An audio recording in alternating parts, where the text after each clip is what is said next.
And we welcome y'all to the final battle. And we're going to dig right into it. As you can see, in the 12th century, Christ was depicted as being brown skinned. And the question is, why did they change the images? Why did they lie to us? Why was it so significant for people to lie about the history of the word, of the truth? But we're going to dig into the linguistics of the Bible. Find out that the first 5 languages the Bible was written in its original manuscripts were all African languages. They are Ge'ez, Egyptian, Amharic, Phoenician, Hebrew, and Aramaic. All of those languages are African languages. Aramaic, when it's written, it's called Syriac. So if I use the name interchangeable between Aramaic and Syriac, I'm speaking of the same book. The Bible was translated 1,000 years after it was written from the Old Testament for the first time into the European language of Greek. The Greeks were the first whites to come in contact with the Africans in Egypt, Ethiopia, and Nubia. And at that time, they were still barbaric and they came to learn.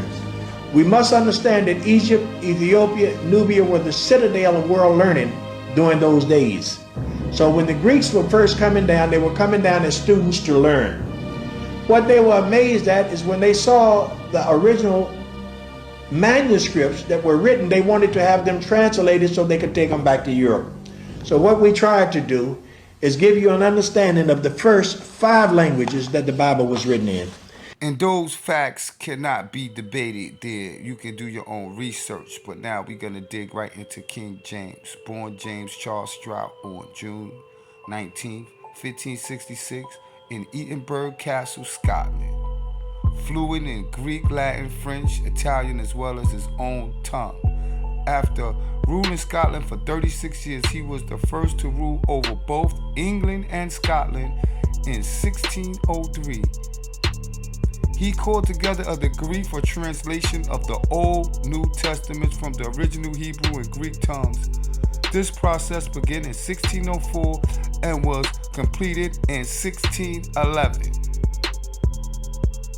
So now, we're going to dig into King James.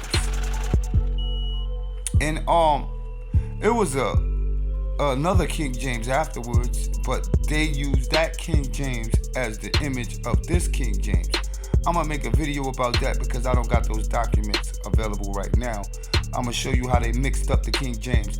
Well, this is the original King James as documented in iconic literature.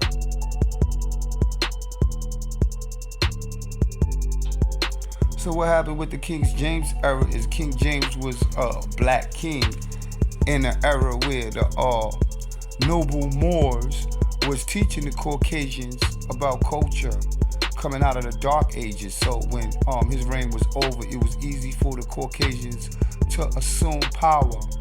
Well, this is a coin from that era, and you can clearly see that King James is not depicted how they depict him in today's literature. And you can see his nose is an African type nose. Now we're going to compare it with the image of a younger King James. So whatever conclusion you get off of this, you get off of this. But I know what I see. And now we're going to go to articles of that era. And we're going to see how they describe the nobles and kings and the Strouts. So this is from James Vernon. James Vernon basically, like, he write articles. He's like the news press at the time, like the publicist. And in this article, I'm not going to get deep into the article, but he's describing King Charles II reign. And you can see, he says, he is a tall, thin man with brown complexion with an African lip. And this is another article because I just bundled these all up together, but I'm going to get into the second article, and I'm going to just show you that they're describing the nobles as black men. And it wasn't, the black people was not racist towards their counterparts in the Europe. So we're going to move straight to the second article, and I want y'all to realize what they say on the bottom.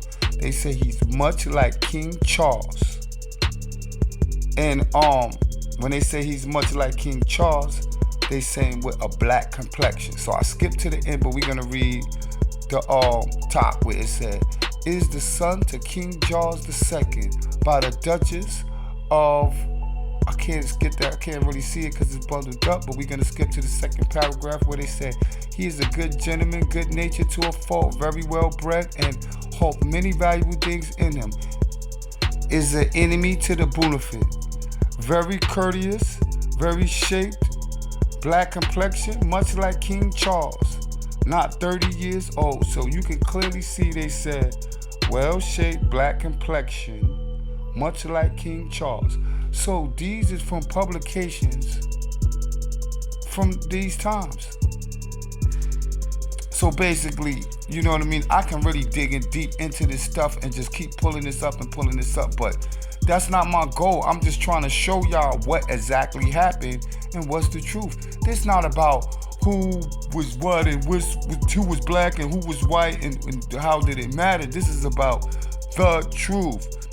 It ain't about well, it don't matter. It's about the truth. We gotta know the truth.